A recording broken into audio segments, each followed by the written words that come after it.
Who is the only legitimate representative of China? If you were to ask 183 countries worldwide and major international organizations, including the United Nations, you would get it straight from the horse's mouth. It is the People's Republic of China. That's what Taiwan's leader Lai Ching-te needs to be reminded of. Why? In a major address on Thursday, he was borderline advocating for Taiwan independence. He said that the PRC has no right to represent Taiwan and expressed his commitment to, quote-unquote, resist annexation or encroachment upon the island's sovereignty. So I ask, who's your daddy, Mr. Lai? What are you up to? Are you upping the ante before the U.S. elections? Do people in Taiwan know what's your end game and its consequences? Welcome to a special edition of The Point with me, Liu Xin, coming to you from Beijing. I'm joined from Taipei by Joanna Lei, former Kuomintang Party legislator. From Beijing by Benjamin Norton, editor-in-chief of Geopolitical Economy Report. Also from Beijing by Rong Ying, senior research fellow at the China Institute of International Studies. And here in the studio, Ina Tangen, senior fellow at the Taihe Institute. Welcome to all of you. First of all, let's talk about the takeaways from the speech. Joanne, let me go to you first. What did you find was most striking about Lai's speech this time? One must read Lai's speech very carefully in terms of his rhetoric and semantics. So there are four major points which can be easily lost but critical to our situation and discussion now. The first one is he used taking roots in Taiwan to indicate that the ROC KMT regime was transplanted from mainland China to Taiwan. So that's number one. The second one is he emphasized that 45 years ago, Kaohsiung incident was a major turning point, indicating or implying that the ROC KMT regime was totalitarian and therefore being neglected and ignored by the people 45 years ago. The third one and the fourth one are international. The third one, he talked about a fictitious international alliance in which Taiwan was a part and is actively building partnership.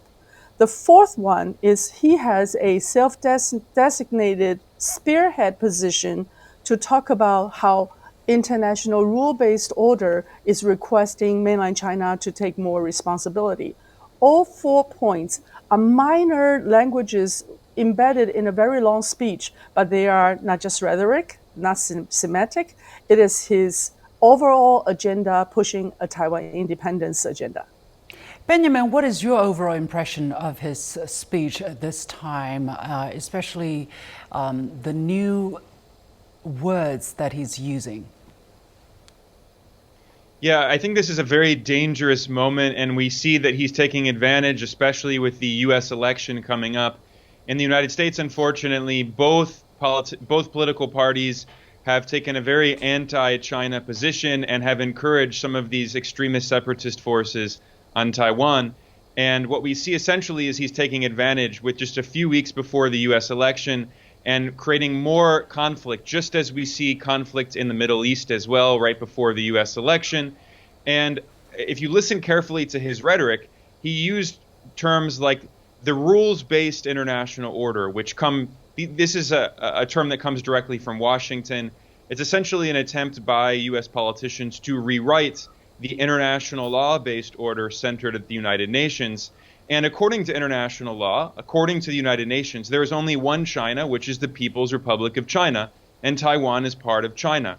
So we see an attempt with this kind of language to rewrite international law, to challenge these international institutions that say very clearly that the People's Republic of China is the only representative of China.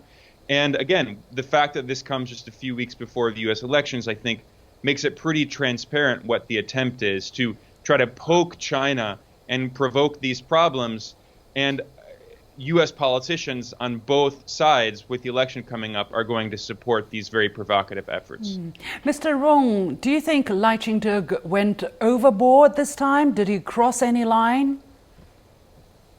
Well, I think it certainly this is being latest and serious provocations, even though It's an both in terms of narrative rhetoric, but also in terms of substance. That's why I think the Office of Taiwanese Affairs and the State Council and the Foreign Ministry as well has made very, I think, harsh worded statement in response to these remarks. Having said that, I think well, I also have to point out that whatever he said, whatever sort of the narratives or the way they try to make regarding the Taiwan independence, it does not going to change the fact and the reality. Rather, I think further expose the true nature of Lai Ching-te as advocate for Taiwan separatism, separatist or independence, and also the true nature. Where the two previous speakers, it seems that they want to address the international audience, the true nature and its ill intention of seeking his political interest at the expenses of peace and stability across the strait and the region as a whole. That is, I think, the danger. That is the risk we need to take into account. If you read his speech, some of the key words were in English, right? And it was done for a reason, I guess. Ina, how do you see the speech? Is he trying to frame the Taiwan issue in a certain way? Well, okay, so let's look at this. It was a very long speech. Most of it was domestic issues, but it was peppered with these provocations of Beijing. Why? When he was elected, he had all of 40% of the Taiwanese people supporting him, which means he's a lame duck from the day that he started last May. He does not control the legislative issues, and he's facing a very bleak prospect as he's been unable to pull these other parties together and form some sort of coalition for passing legislation. So right now, what he's trying to do is play the victim card, at the same time as he's passive-aggressively trying to assert that he's somehow equal to a country he's part of. So yes, I think it was very provocative, but it's all goes to this issue that his party has had nothing else. They do not have the economic competence to run the country. So what they do is they always turn to China as a threat. In reaction, the State Council Taiwan Affairs Office reacted on October the 10th, right after the speech, that Lai's speech continued to propagate the new two states theory and fabricate Taiwan independence fallacies. It has deliberately heightened tensions across the straits and gravely undermined peace and stability in the straits. Nothing Lai has said can change Taiwan's legal status as a part of China, or the fact that the status quo, that both sides of the Taiwan Straits belong to one China. Joanne, how do you look at the reaction from Beijing? Of course, we have seen other reactions as well and commentaries. How do you look at the reaction across the strait this time? Well, Beijing continues its long-standing position that there is only one China, and gradually in recent years, they added that the China has to be recognized, also not recognizing, supporting any Taiwan independence or international alliances or participation into this domestic affairs. So there is a narrative that's continued and consistent over the years. But I think Lai Ching-te has gone beyond the so-called red line previously drawn. He has not only blatantly talked about Taiwan independence, he's blatantly disclosing the two-state theory. So the response from mainland China is expected, but certainly not as strong as we had anticipated. How would you explain the reason of the measured response, if I can use that word, Joanna? Mainland China has maintained that if there is still opportunities for peaceful unification or other kinds of discussion, they did not want to go to the narrative or the playbook drawn by Washington. And I think the measured response is a very calculated and very careful response in light of the current situation, both speakers have talked about in Washington, in world, and also across Taiwan Straits. If we're not careful, we can easily fall into the playbook set by Washington, and that will be a Holocaust for people across Taiwan Strait. Benjamin, your take on how Beijing has reacted to the speech and the way it has reacted? Yeah, I think it has been very measured. I mean, just imagine the kind of provocation if China were to encourage separatist forces in the United States, like in Florida or Texas, which exist. You know, there's a movement in Texas to say we want to be an independent state. It's incredibly provocative and illegal. It violates international law when U.S. politicians in this way have constantly intervened in the internal affairs of China and encouraged some of these extremist forces like we see now, despite the fact that many polls show that the vast majority of people in Taiwan want the status quo. They do not believe in these talking points that have been spread, that there are two countries. They say there is one Chinese civilization, there is one China. We want the status quo. We do not want a conflict. And what we see also, again, I need to mention the geopolitical conflict internationally. We're seeing that around the world, the United States, while it's provoking this conflict in China internally, in Chinese province, the U.S. is also provoking conflict in Europe. It's provoking conflict in the Middle East.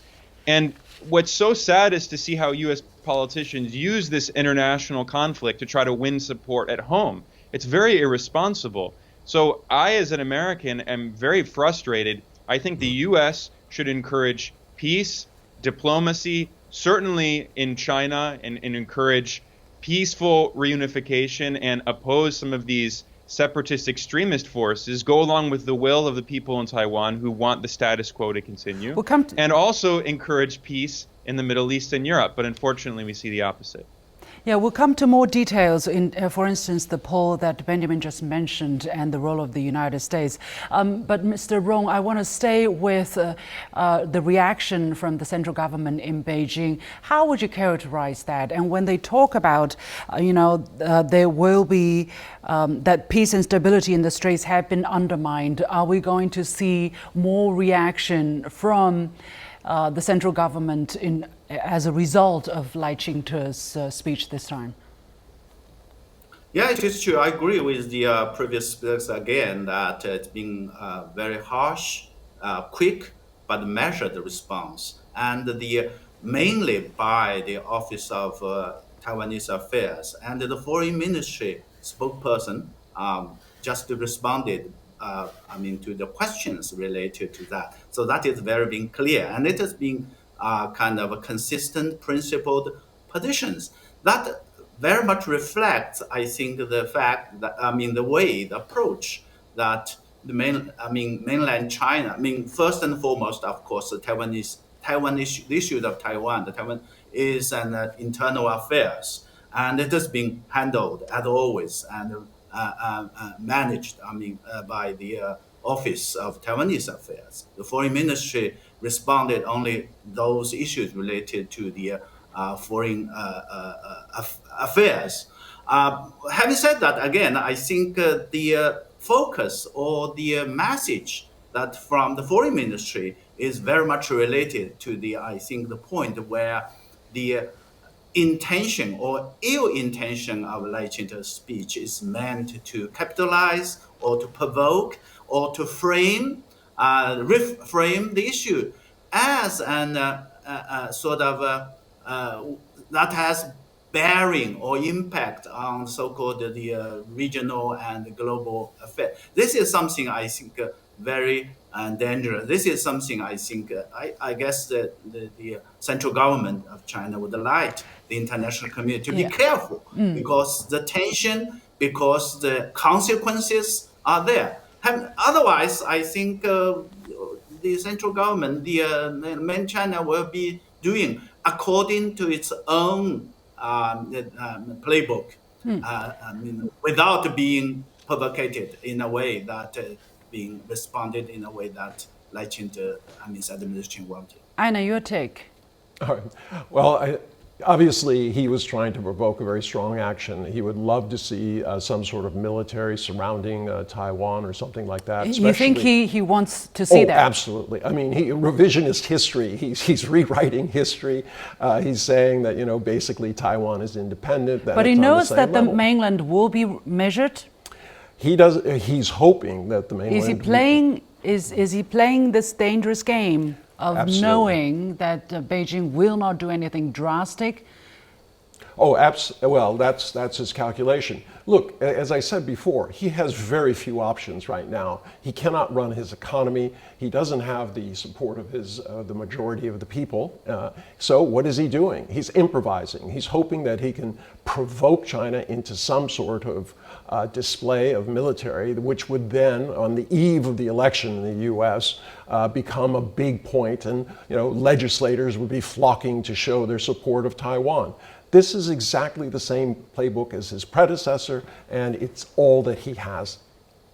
Joanna, I wonder, what is your take? Is Taiwan making use of the constraint, or not constraint, but the measured, the measured attitude, let's say, of Beijing, and try to slice the sausage?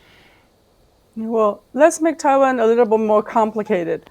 Those who are following Lai Ching-te certainly are taking advantage of the restraints. But those who are hoping that we still have an opportunity for peaceful resolution or peaceful unification are hoping that this measured approach continues for a period of time so that we can still move into peacemaking. So Taiwan is not just one. Lai Ching-te doesn't represent all. And even those who voted for him, the 40%, doesn't all follow his Taiwan independence extremist agenda. And that is something that we need to underscore. Well, it's very interesting because Lai Ching-te in this latest speech talked about we a lot. He said we, in comparison to the speech he gave when he was assuming office, where he talked about I. Joanne, I want to stay with you. What is he trying to do? What is the subtle difference he's trying to make on the mind of the viewers? Well, he's using the royal we in English and Chinese, but what he's trying to do is to present a sign of unification of all the people behind him. He's trying to make sure that he has an ability to represent all the people. He always cited 23 million people on Taiwan and so on and so forth. He needed to have that representation. And if he doesn't have that representation, who is he to say things on behalf of all the 23 million people?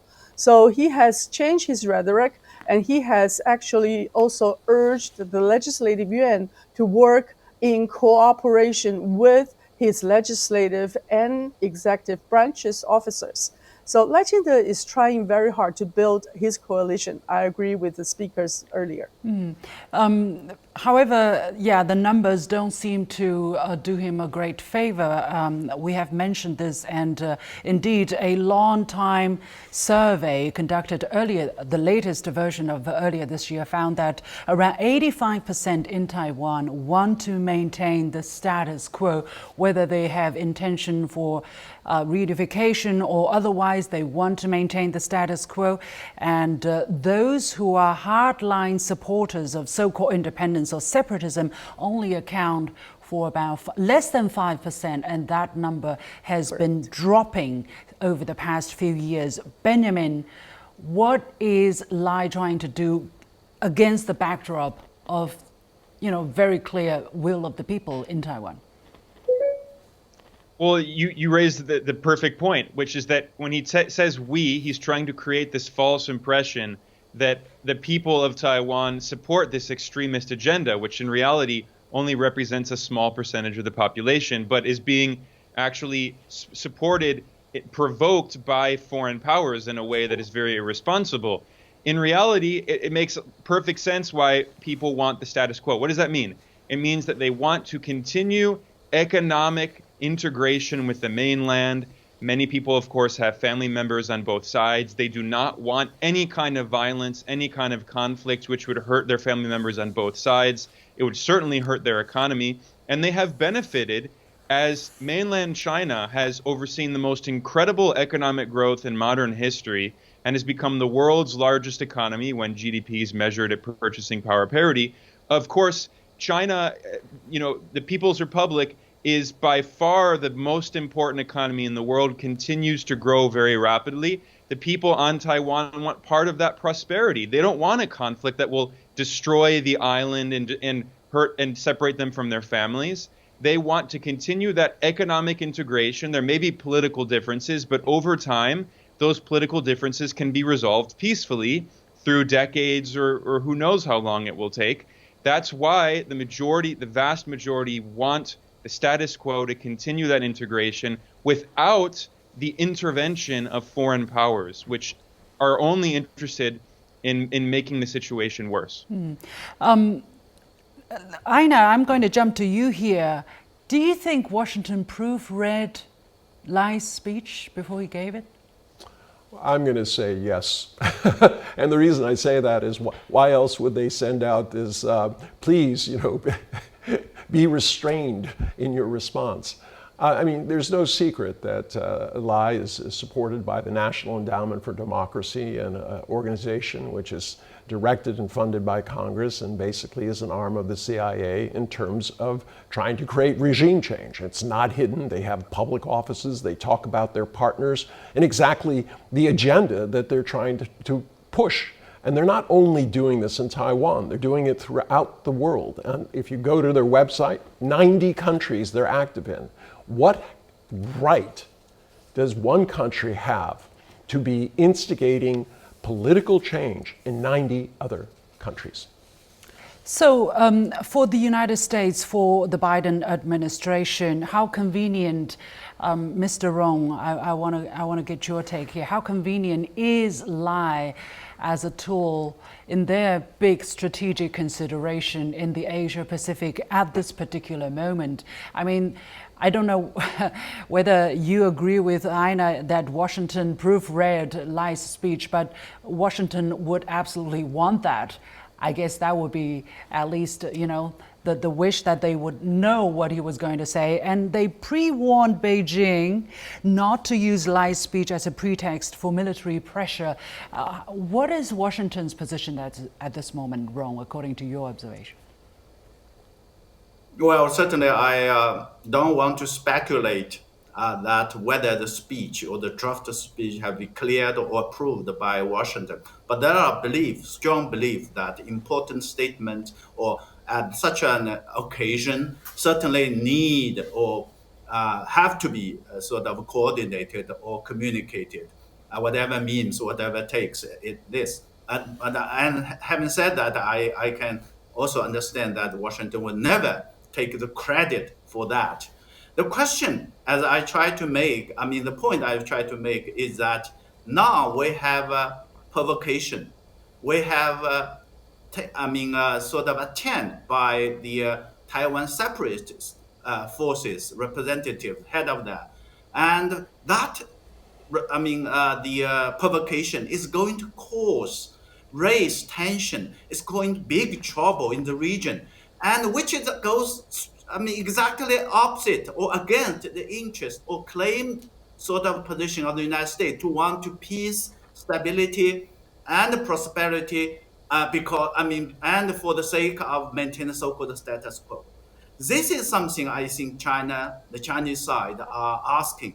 And this is Chinese side, in addition to the sort of the positions of the United States on the question of Taiwan, that they have pledges made to the Chinese side. But this is now a latest development and the latest provocations. So if the United States are seriously concerned about peace and stability or tension, it have to do something. Don't tell me, you ask Lai Ching-te, what does he mean? Don't tell me. We have no idea. We have no reign or leverage on that.